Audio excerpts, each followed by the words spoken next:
All right, remember, we've got an hour and a half to work with, so don't feel rushed. I'm saying that to myself, not to you guys.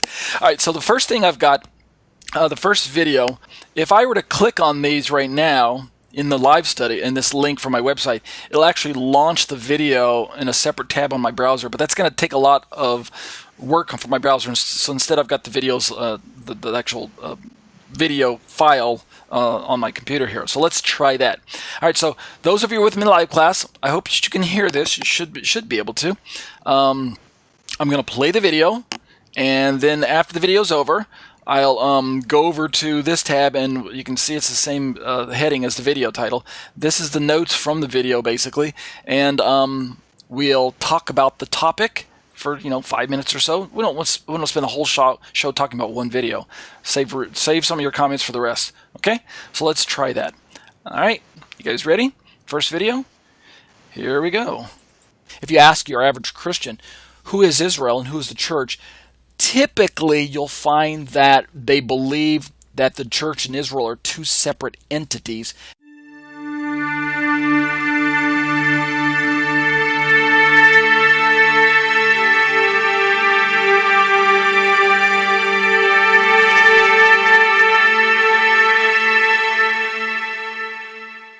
Question: are Israel and the church the same thing?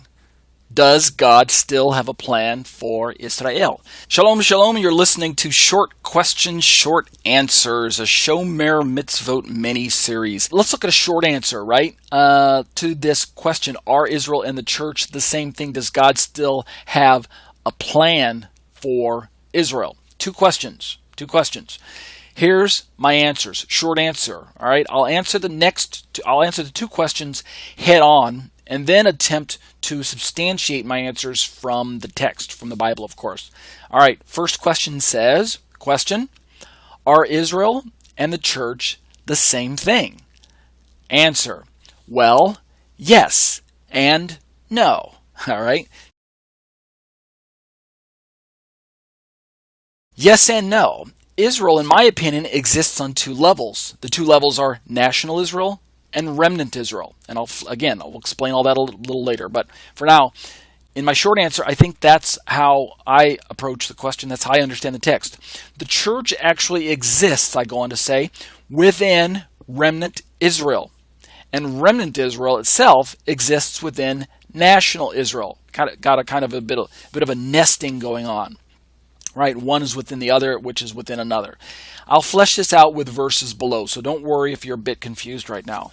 Question: does God still have a plan for Israel? Absolutely, right? God still does have a plan for Israel. That's why we read the liturgy that we did in Romans chapter 11, which we're going to look at again here in a moment. Messiah is the head of remnant Israel, and even though national Israel doesn't have faith in Yeshua yet, nevertheless, God the Father is still going to bring national Israel to her knees in repentance someday.